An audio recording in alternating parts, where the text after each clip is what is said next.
They all looked at me like I'd killed him. Every single face in that church, some pretending to cry, others pretending to forgive, turned toward me the moment the priest mentioned his name. My late husband, Richard, my once beloved, my partner of 30 years, my undoing. They thought I was the reason he was lying in that casket, pale and peaceful, while I sat there trembling under the weight of whispers that slithered through the pews like venom. "Don't sit next to her," I heard she pushed him. "She'll get what's coming." Those were the voices I tried to ignore as I stared at the coffin.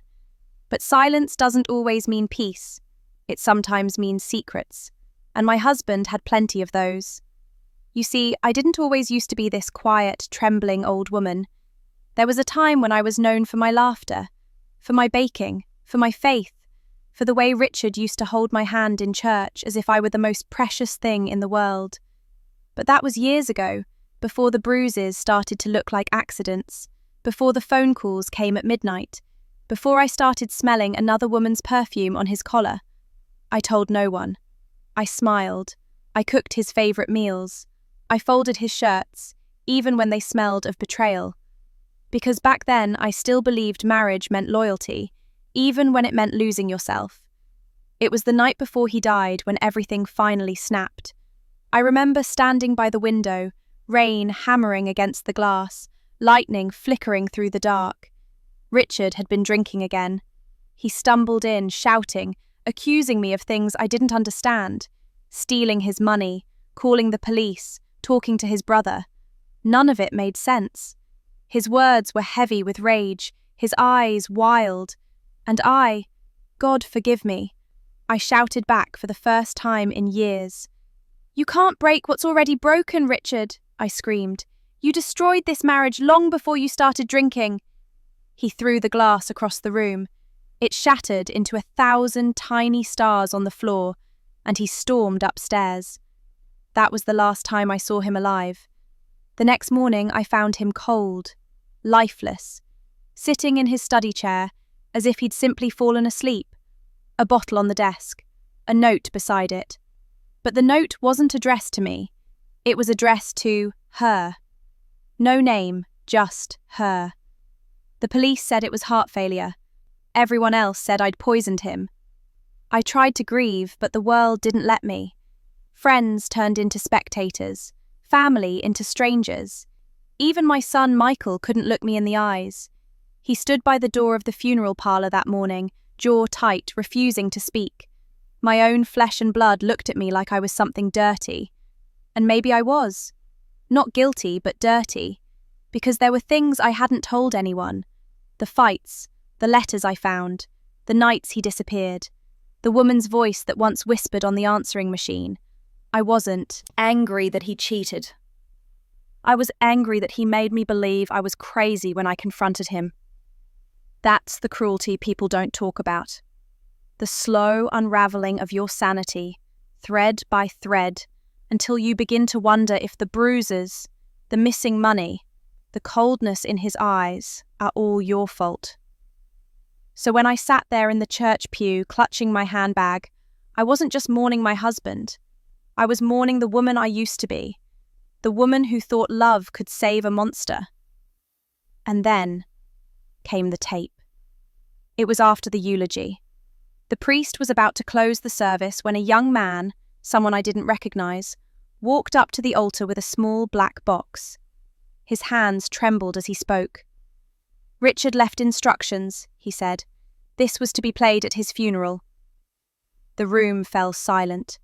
You could hear the rain tapping the windows. The young man pressed play. A crackle. Then Richard's voice. For a second, I couldn't breathe. His voice filled the church, rich and deep like it used to be before the anger took over. "If you're hearing this," he said, "then I'm gone. And if my wife Eleanor is there, then I need to tell the truth before I meet God." Every head turned toward me. My heart pounded. I gripped the pew so hard my knuckles turned white.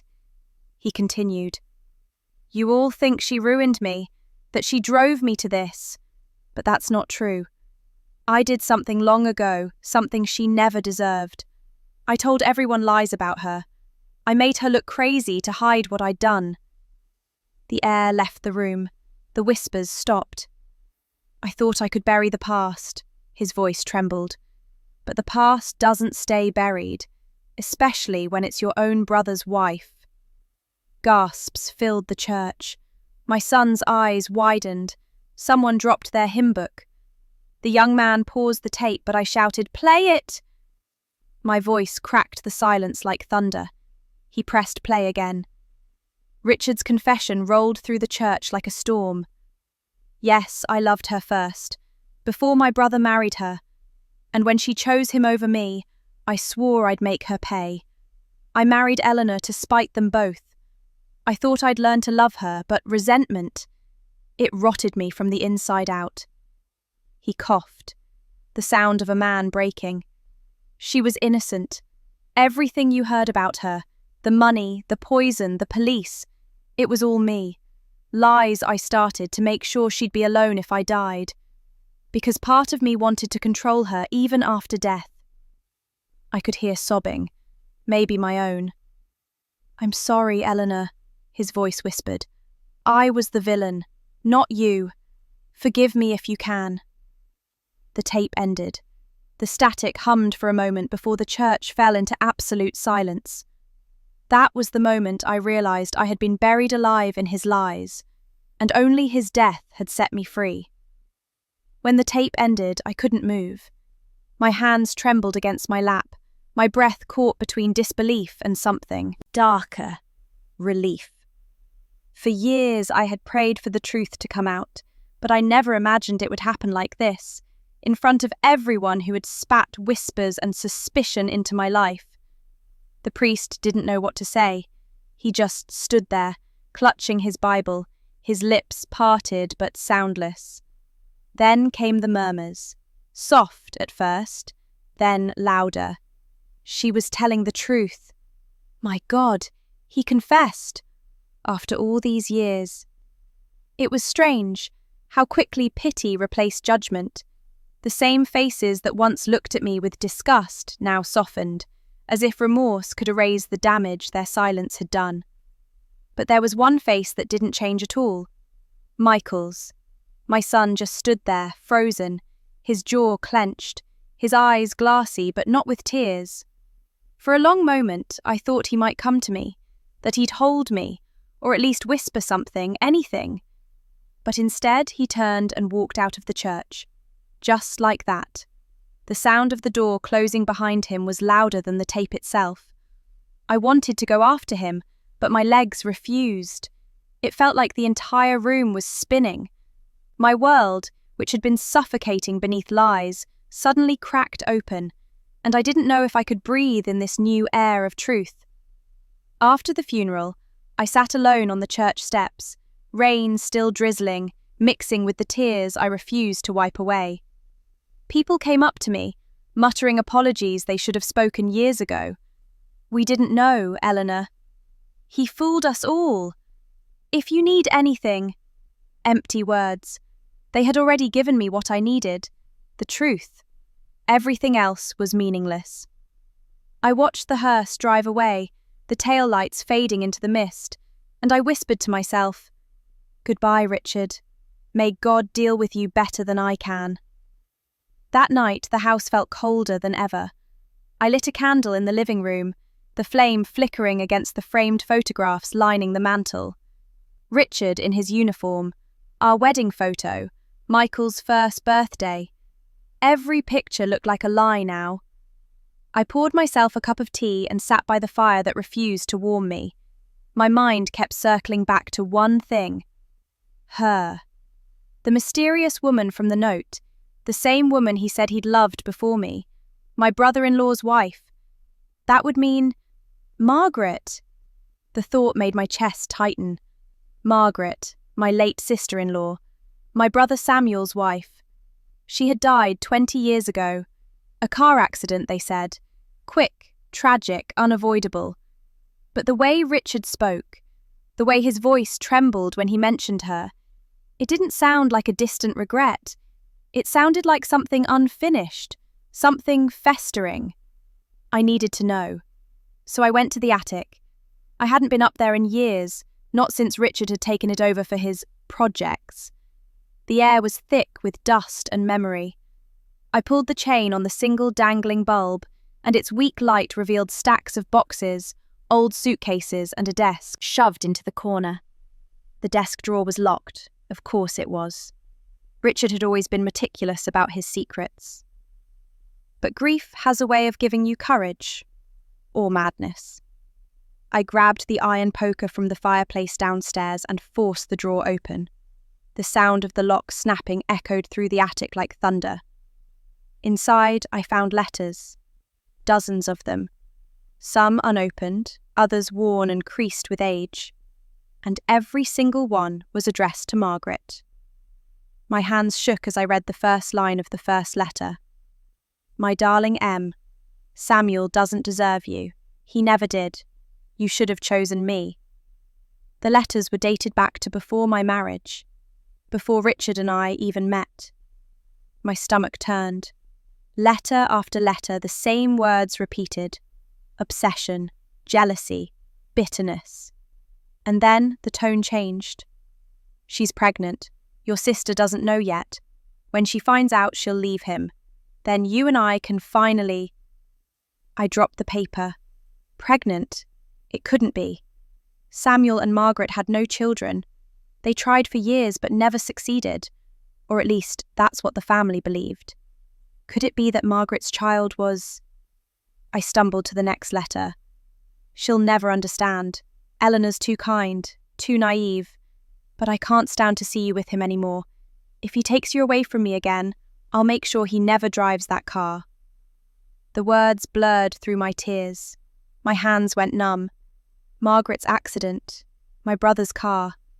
They said the brakes failed on a wet road. But what if... I pressed a trembling hand to my mouth. Richard hadn't just been cruel. He'd been dangerous. Suddenly, the confession at the funeral didn't feel like redemption. It felt like unfinished business. He had given me truth, but not peace. I stayed in the attic until morning, surrounded by his letters, his lies, his ghosts. When the first light of dawn touched the window, I made a decision. I would find out what really happened to Margaret and to Samuel. Because if Richard had taken everything from me, I would not let him take the truth too. Downstairs, the phone rang. It startled me so much that I nearly dropped the letter I was holding. I picked it up, my voice barely steady. Hello? A woman's voice answered, soft, unfamiliar. Is this Mrs. Eleanor Hayes? Yes. There was a pause. Then, my name is Claire. I believe you were married to Richard Hayes. I think he might have been my father. The world tilted beneath me. Before I could speak, she whispered, I found your address in his things. I need to tell you something about the day he died. The line went silent, and for the first time in my life, I realized the truth hadn't set me free. It had just opened another door to hell. I didn't sleep that night. I sat on the couch until dawn, the phone still in my lap, the line dead, the air thick with something I couldn't name. Fear, disbelief, or the strange, hollow feeling that comes when you realize your life has been built on someone else's lies. A daughter. Richard's daughter. I stared at the phone, wondering if I'd imagined it, but her voice still echoed in my mind, soft, young, almost fragile. I think he might have been my father. I couldn't bring myself to call back right away. What could I even say? Hello, I buried him yesterday. What did he do to you? By morning, I forced myself up, made a cup of tea that went cold before I touched it, and looked out the kitchen window. The backyard was grey and silent. The roses I'd once planted for Richard were wilted now, blackened at the edges, the way love turns when left unattended too long. Around noon, the phone rang again. This time, I answered before the second ring. Mrs. Hayes? The same voice, Claire. Yes. I'm sorry to call again. I didn't mean to scare you. I didn't know who else to talk to. Her tone was nervous, polite, but trembling beneath control. "Where are you, dear?" I asked softly. "I'm in town," she said. "I came for the funeral. I didn't go inside, but I saw you. I couldn't—" Her voice cracked. "I couldn't face you yet." I gripped the edge of the counter to steady myself. "You were there?" "Yes," she whispered. "I was standing outside when the tape played. I heard everything." Silence. A long, heavy silence where all I could hear was my own heartbeat. Finally, she said, "He wrote me letters too. That's how I found out who he was." I swallowed hard. "Letters?" "Yes. He sent them every year on my birthday. Never with his name, but I found out after he died. My mother told me the truth before she passed away last month. She said my father's name was Richard Hayes." My breath caught. "Your mother," I said slowly. "What was her name?" "Margaret," she said. The cup in my hand slipped and shattered on the floor. My sister-in-law. My brother's wife. Margaret. The room spun. My throat closed up. "Oh my God," I whispered. You're Margaret's daughter." "I think so," she said. "She told me he wasn't supposed to be part of my life, that it was a mistake, but one she never stopped loving." I had to sit down. My knees wouldn't hold me. Everything started to fall into place. Richard's letters to Margaret, the resentment, the guilt, the note addressed to her. He'd never let her go. Even after she died, he had carried that sin, that secret, into our marriage.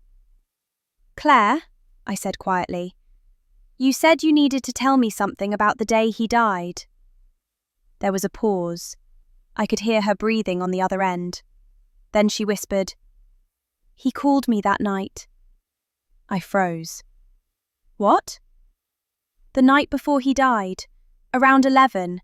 He sounded drunk, angry, desperate. He said he needed to see me, that he had something to confess before it was too late." I pressed the phone tighter to my ear. "What did he say?" "He said," her voice trembled, "that he'd hurt people, that one of them was you. He said he didn't deserve to live with what he'd done anymore. And then he said something strange. He said, 'Tell her I didn't mean to kill her brother.'" I stopped breathing. "What?" I whispered. "That's what he said." Then the line went dead. The room went silent, except for the faint ticking of the kitchen clock. My brother, Samuel. He had died just months after Margaret's accident. Heart attack, they said. Too much grief, too soon. But now I wasn't sure of anything. I felt the tears burning behind my eyes. "Did he ever tell you what happened to him?" "No," she said softly.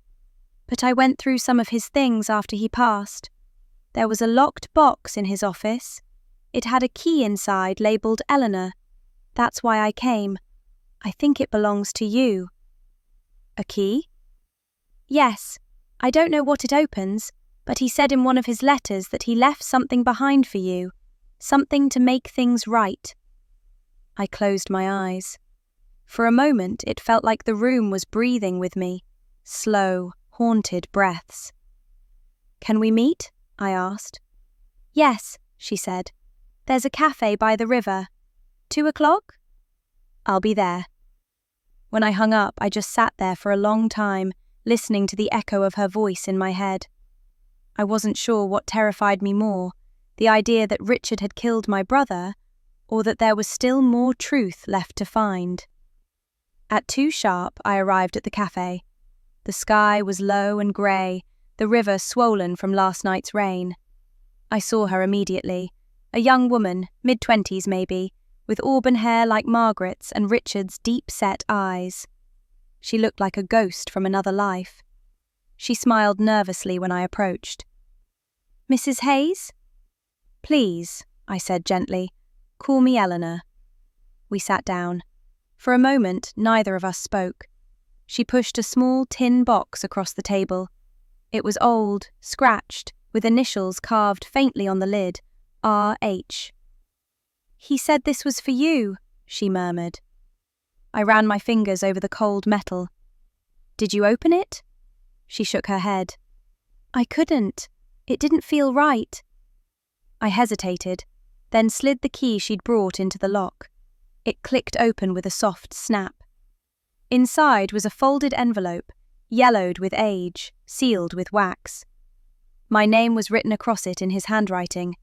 My hands shook as I opened it. Inside were two things, a confession and a photograph.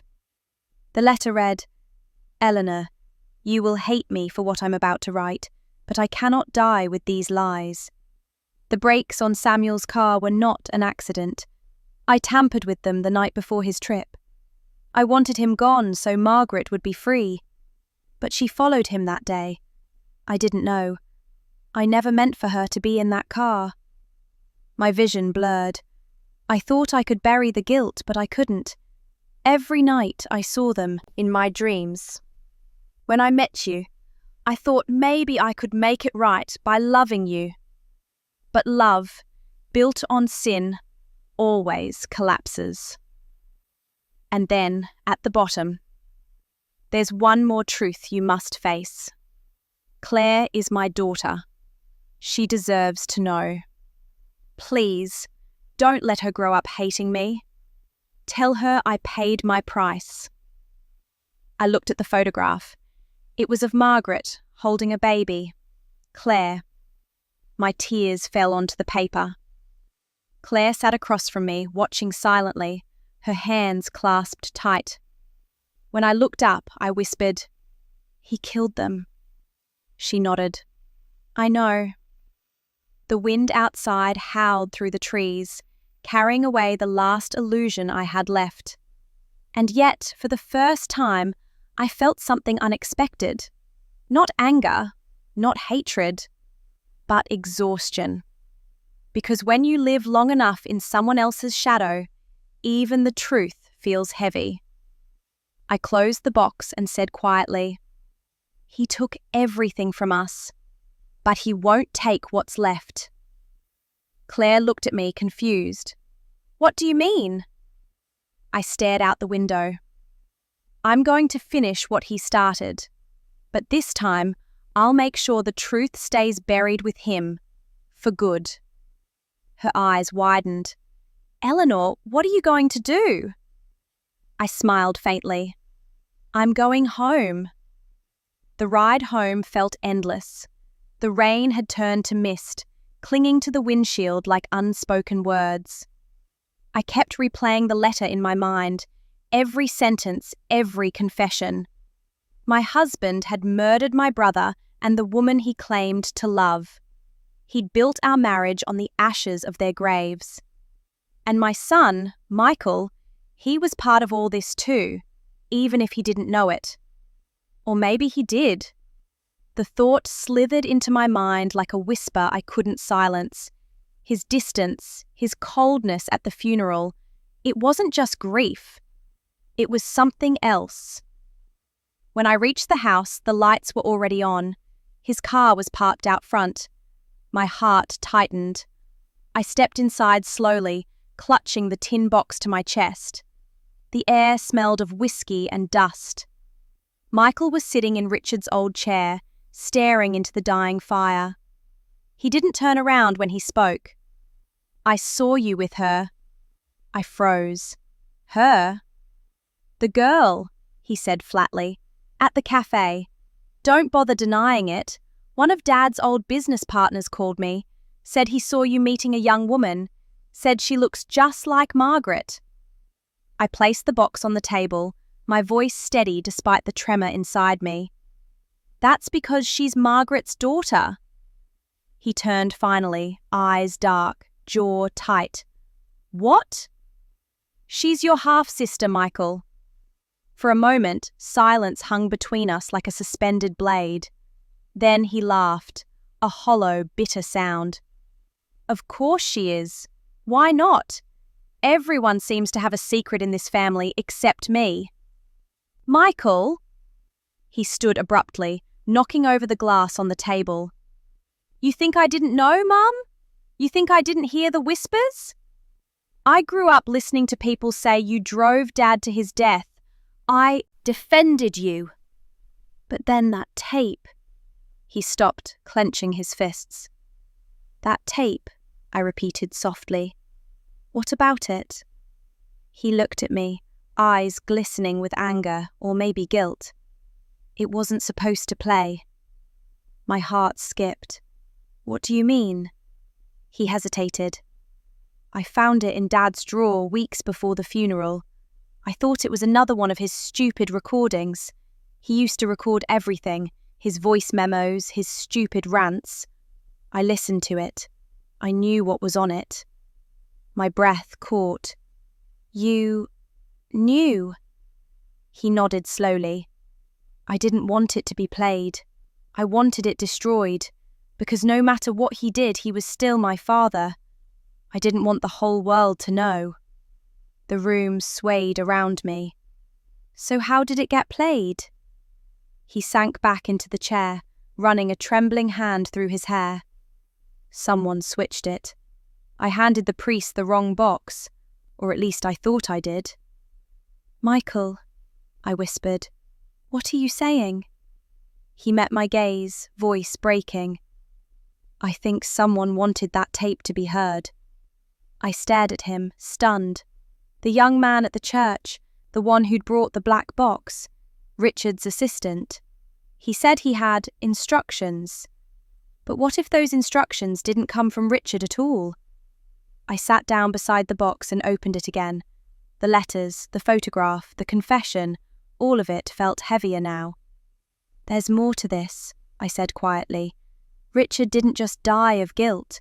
Someone helped him die. Michael looked up sharply. You think someone killed him? I don't think, I whispered. I know. He frowned. But the police report. The police saw what they were supposed to see. An old man with a bad heart and too much whiskey. But if he called that girl, Claire, right before he died, then someone was listening. He leaned forward, disbelief and fear flickering in his eyes.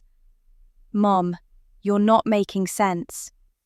I looked at him, my voice trembling. Do you still have his phone?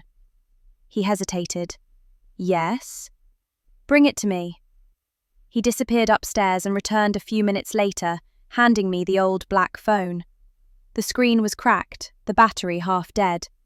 I scrolled through the last calls. The last outgoing call was to a number saved under CM, Claire's initials. But there was one more number right after that, one that didn't belong to her. It was a local number, unfamiliar, no name attached. Called at 11:43 p.m., minutes after Claire's call ended. Who is this? I asked. Michael shrugged. No idea. Maybe his doctor? I shook my head. He never called doctors that late. I dialed the number. It rang twice before a man's voice answered, low and cautious. Hello? This is Eleanor Hayes, I said, my voice tight. I believe you spoke to my husband the night he died. There was a pause. Then the man sighed. Mrs. Hayes, I was wondering when you'd call. My fingers tightened around the phone. Who is this? This is Detective Harris, he said quietly. Your husband called me that night. Said he had evidence he wanted to turn in. He never showed up. My heart dropped. Evidence of what? Of a crime, he said. He didn't say which one, only that he had proof and that it would clear someone's name. He sounded desperate. I closed my eyes, gripping the phone so hard my knuckles ached. What happened to that evidence? I don't know, Harris said. He said he had it in a metal box. When I went to the house after his death, there was no sign of it. Maybe he hid it. A metal box. My eyes flicked to the one on the table. Harris, I whispered, what if I told you I have that box? Silence. Then, Mrs. Hayes, do not open or destroy anything. I'll be there in 20 minutes. The line went dead. I lowered the phone and looked at Michael. He was going to confess to more than the murders. There's something else. Michael frowned. What else could there possibly be? I didn't answer, because I already knew. I could feel it. The guilt in Richard's voice on the tape, the way he mentioned making her pay, the endless money that had vanished over the years, it all connected. He hadn't just killed for love, he'd killed to cover something larger, something that had ruined lives far beyond ours. The clock ticked. The fire hissed. Then, headlights cut across the window. A car pulled into the driveway.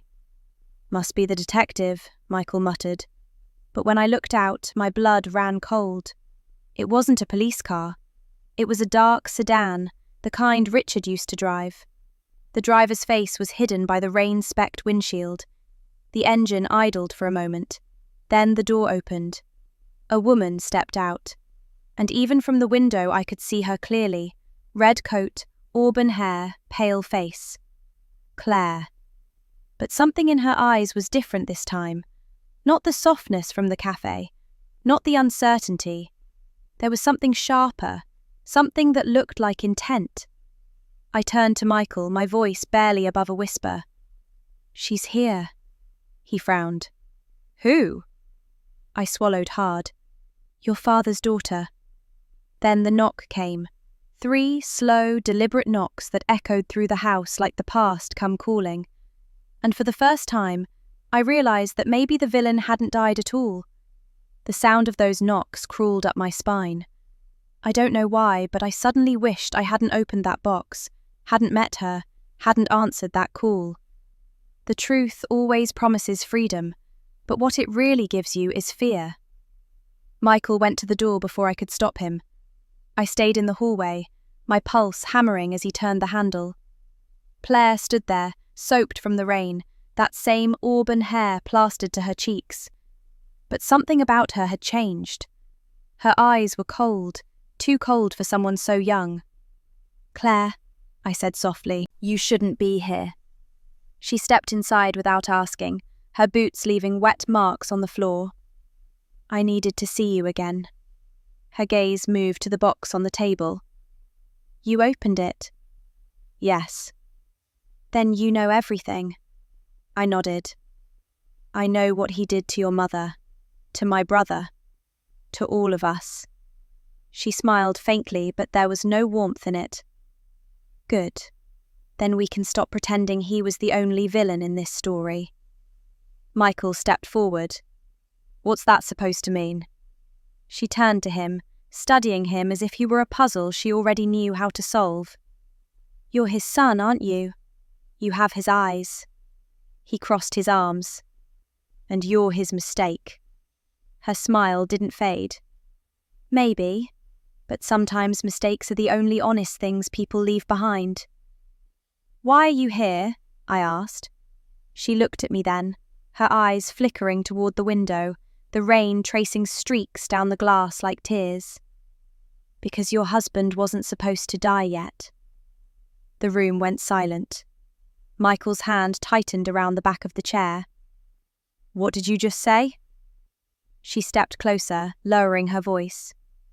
He called me that night because he wanted to come clean. He said he couldn't keep the secret anymore. But when I got to his house, he was already gone. Or so they said. I stared at her. You were there? She nodded slowly. The police didn't know. I found him before anyone else did. The door was unlocked. He was slumped over the desk, a glass on the floor, and that tape recorder beside him. But the bottle... Her voice cracked. The bottle didn't smell right. I know the scent of whiskey. This was something else. My stomach turned. Poison. She looked at me, eyes glistening. He didn't drink himself to death, Mrs. Hayes. Someone made sure he never got the chance to confess. Michael's face went pale. That's impossible. The autopsy. They never tested for it, she cut him off. Heart failure was easy to write off, but I found a note on his desk. It was torn in half, but I could read enough. She pulled a folded paper from her pocket and handed it to me. The handwriting was unmistakable. Richard's. She knows everything. If I don't make it, she'll come for the tape. Don't trust. The rest was missing. I looked up at her. Don't trust who? She shook her head. That's all there was. I took it before the police arrived. I was scared. Michael stepped closer, suspicion darkening his eyes. So you broke into our house, stole evidence, and now show up here with half a warning. You expect us to believe you're innocent? Claire's jaw tightened. Believe what you want. I came to tell your mother the truth. I looked at her, my voice trembling. If what you're saying is true, then someone killed him to silence him.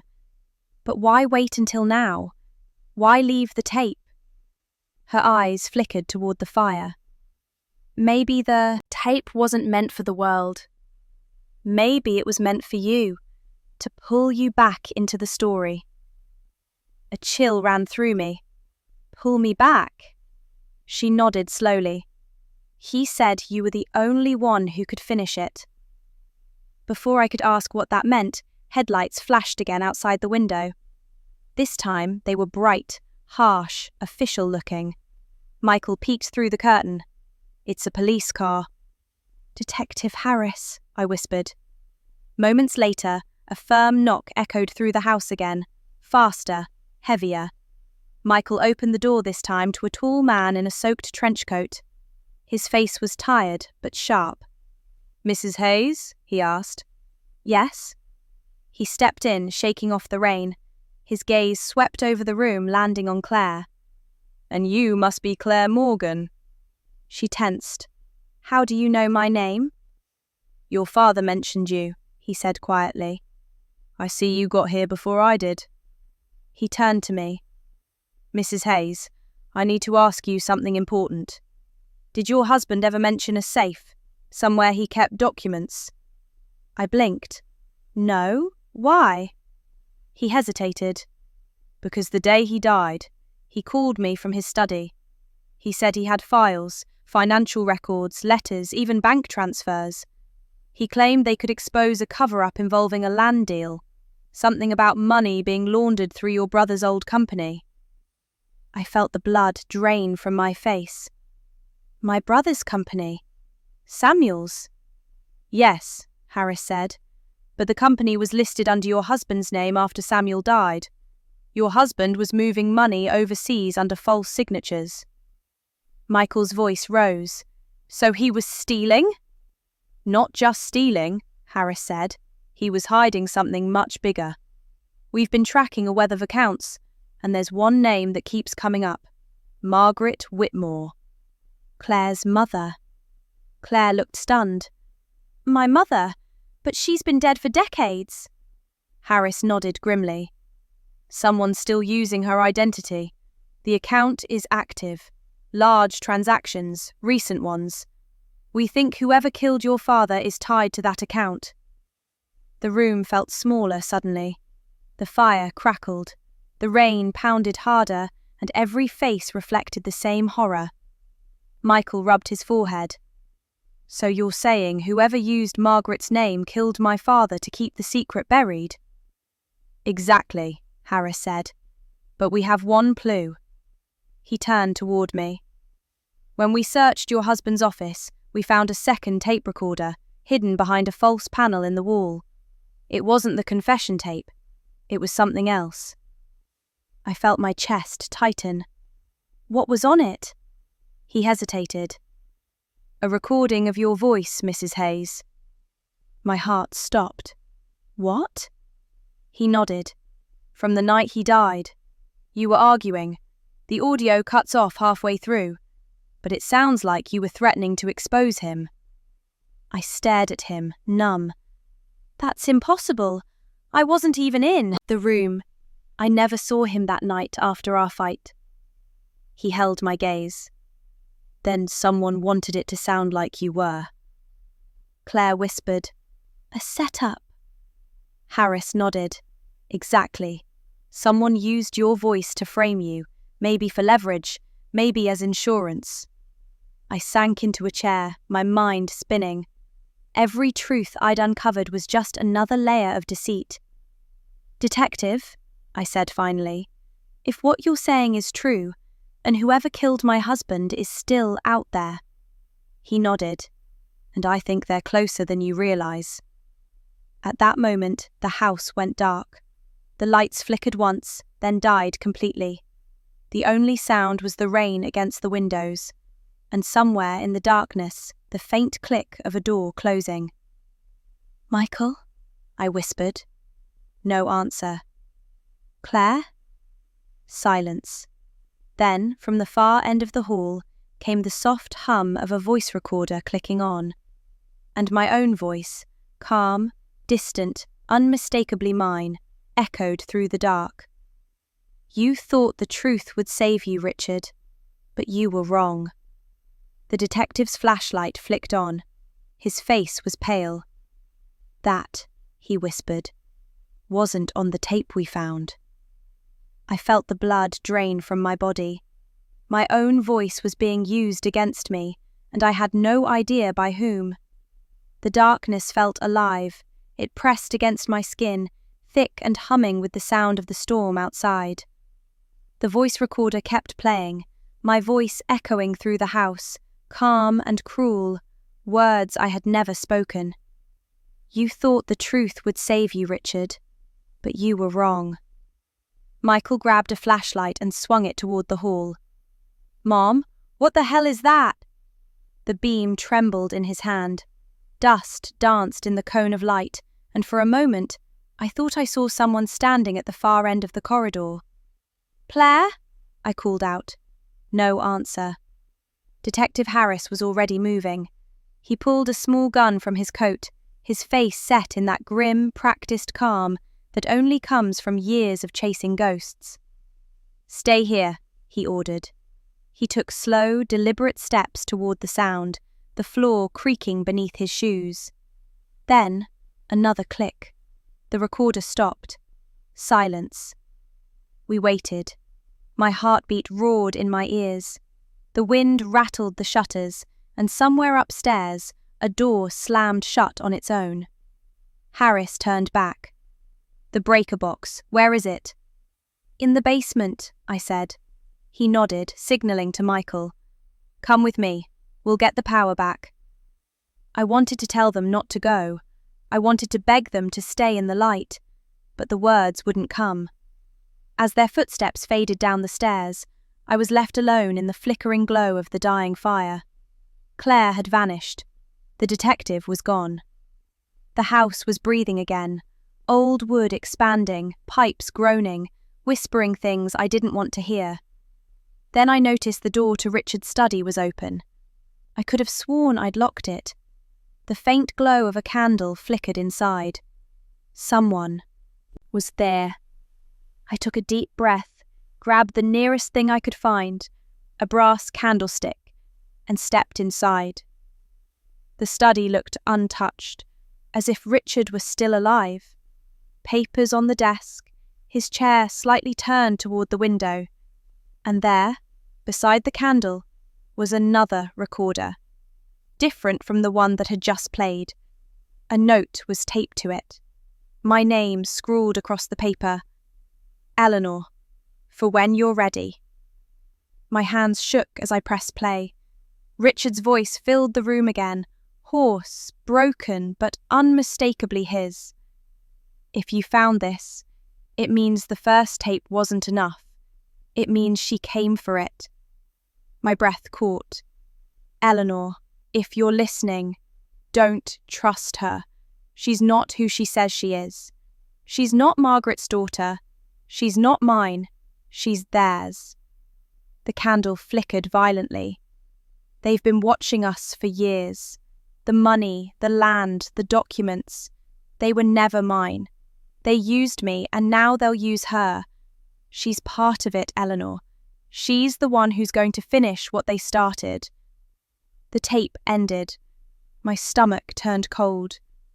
A soft voice spoke from the shadows behind me. "You shouldn't have played that." I spun around.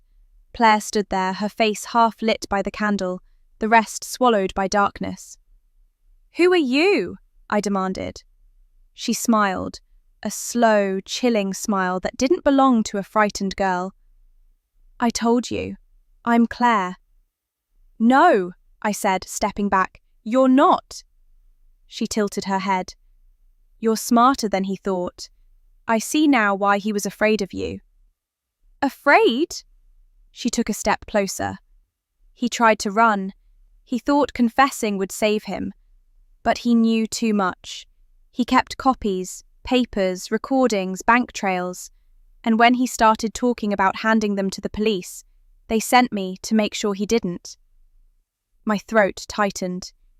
"You killed him." Her eyes glinted in the candlelight. "He killed my mother first. I just evened the score." It hit me like a punch. "You really are Margaret's daughter." Her smile faltered. "She was my mother, but I wasn't his daughter. I was the consequence of his obsession." She took another step toward me, her voice shaking. "I grew up listening to my mother's cries, listening to her beg for him to leave her alone. And then she died because of him. I waited my whole life to make him pay." The brass candlestick slipped from my hand and clattered onto the floor. "So the poison," she nodded. "A little something I learned from the same lies he taught me. He used me, Mrs. Hayes. He promised me the truth. And when he tried to turn himself in, I made sure he couldn't." My body went numb. "Then why come here? Why pretend to help me?" She looked at me, and for the first time I saw the truth in her eyes. Not malice, but exhaustion. "Because you're the last loose end. You were supposed to die that night too. The tape was meant to bring you back, to make sure you opened the box." I stepped back. "You were at the funeral." She smiled faintly. "Of course. I had to see you. You were stronger than I expected." Downstairs, a loud crash echoed. Michael shouting, Harris calling his name. The power flickered back on just as Claire's hand darted toward her coat. A flash of metal. "Stop!" Harris's voice roared from the doorway. He aimed his gun. Michael stood behind him, eyes wide with horror. Claire froze. The knife gleamed in her hand, trembling. "I didn't want this," she whispered. "I just wanted him to feel what she felt. What I felt." "Drop it," Harris ordered. Her eyes darted towards me. "You should have let him burn, Eleanor. You should have let the world keep hating you. Now they'll hate me instead." The knife clattered to the floor. Her shoulders shook as she fell to her knees. Harris cuffed her, his face hard but not cruel. "You're coming with me." She looked up at me one last time, tears streaking through the dust on her cheeks. "He took everything from both of us. I just finished what he started." When they led her out into the rain, she didn't fight. She just walked, head bowed, like someone walking into her own grave. Michael stood in the doorway, silent. I reached for his hand, but he pulled away. "Mom," he said softly, "how much of this did you really know?" I looked at him, my heart breaking all over again. Enough to know that love can kill, and secrets never die. He didn't answer. He just walked away, out into the night, after the sirens that carried Claire away. I stood there, surrounded by the wreckage of 3 decades of lies. The rain poured harder, washing the ashes of truth and guilt into the earth. And in that moment, I realized something I hadn't understood until then. Everyone thought I was the villain. But villains are just victims who outlive their stories. The days after Claire's arrest felt like walking through fog. The house was quiet again, too quiet. No whispers, no footsteps, no echoes of my name hanging in the air. Just me, the clock ticking on the mantel, and the endless rain that refused to stop. The world outside moved on faster than I expected. News of Richard's confession spread through town like wildfire. Every newspaper had a headline about the Hayes family scandal. Neighbours who had avoided me for years suddenly brought flowers and casseroles, as if pity could erase decades of shame. I thanked them politely, but inside, I felt hollow. Detective Harris came by often in the weeks that followed. He said the case was officially closed: murder-suicide, financial crimes, fraud. But he also said something else that stayed with me. "Your husband wasn't the only one keeping records, Mrs. Hayes." He handed me a sealed envelope. "We found this hidden in the baseboard behind his desk. It's addressed to you." After he left, I sat in the study, the same room where Richard had taken his last breath, and stared at the envelope for hours before opening it. The letter was short. His handwriting was uneven, rushed. "Eleanor, if you're reading this, then I failed to protect you one last time. They told me if I stayed silent, they'd leave you and Michael alone. But silence never saves anyone, does it? The money wasn't mine. It belonged to a network, people who used Samuel's company to move it through fake accounts. I thought I could outsmart them, but when I tried to pull out, they threatened to expose everything.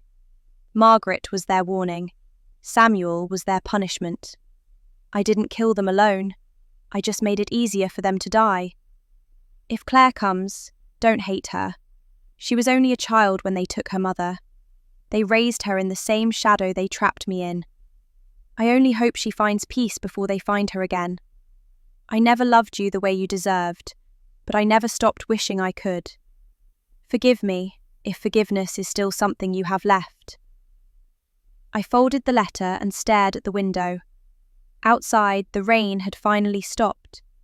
The air smelled of wet earth and something faintly sweet, maybe lilacs from the garden. For the first time, I realized how old I'd become. My hands, my heart, my memories, all worn thin from years of holding on to ghosts. Michael came home a few days later. He didn't say much at first. He just stood in the doorway of the kitchen, watching me make tea the way I always did.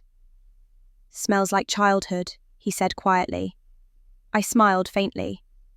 "You used to dip your biscuits in my cup when you thought I wasn't looking." He sat down. For a while, neither of us spoke. Then he asked, "What happens now?" "I don't know," I admitted. "Maybe we learn to live without the past breathing down our necks." He nodded slowly. "The police said they're looking for others involved in the money laundering, people who worked with Dad." "Yes," I said softly, "but they'll never find them all." He frowned. "How do you know?" I looked at him, really looked at him.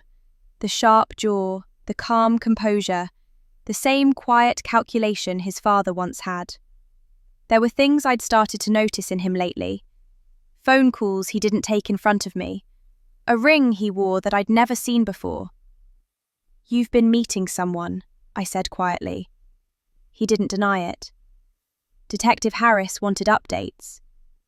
"Not Harris," I said. "Someone else." His eyes flickered. "Mom." "Don't lie to me, Michael. Not after everything." He exhaled sharply, leaning back. "All right, yes, there's a woman.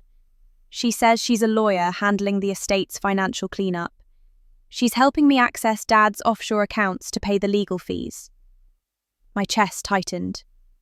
"What's her name?" He hesitated. "Morgan. Claire Morgan." The teacup slipped from my hand and shattered on the floor. "She's out?" I whispered. He nodded, confused. "They released her. No solid evidence linking her to the murder. She said you asked her to finish closing Dad's accounts." "I never said that," I breathed. His face paled. "Then who?" The phone rang before he could finish. I picked it up, my hand trembling. Mrs. Hayes? The voice was calm, almost soothing. It's Claire. My throat went dry. What do you want? To thank you, she said softly. The money your husband hid. It's gone now. Back where it belongs. You can stop worrying. The story's over. No, Claire, I whispered. Stories like ours never end. She laughed, a sound too fragile, too human to be evil. Maybe not, but at least now you know who the real villains are. The line went dead. Michael looked at me, his face pale. What did she say? I shook my head slowly. That she's finished what she started. He frowned. What does that mean? I stared at the window again. Outside, the clouds were breaking apart, thin rays of sunlight cutting through. It means she's free. And so are we. He didn't understand then. Maybe he never will. But as I stood there, watching the light spill across the floorboards, I felt something strange. Peace. Not forgiveness, not closure, just quiet acceptance. I buried Richard's letter in the garden beside the roses, right next to the small stone that bore Margaret's name. I whispered a prayer, not for them, but for myself. That night, I sat by the window and listened to the world finally breathe again. The air was still, the shadows gentle, and for the first time in decades, I didn't feel haunted. Maybe truth doesn't set you free, it simply strips you bare. It takes away your illusions, your comfort, your lies, until all that's left is the person you were supposed to be all along. As I watched the sunrise, I whispered the words I'd never been brave enough to say aloud before. I forgive you, Richard, not because you deserve it, but because I deserve peace. And with that, I closed my eyes. For the first time, the silence felt kind.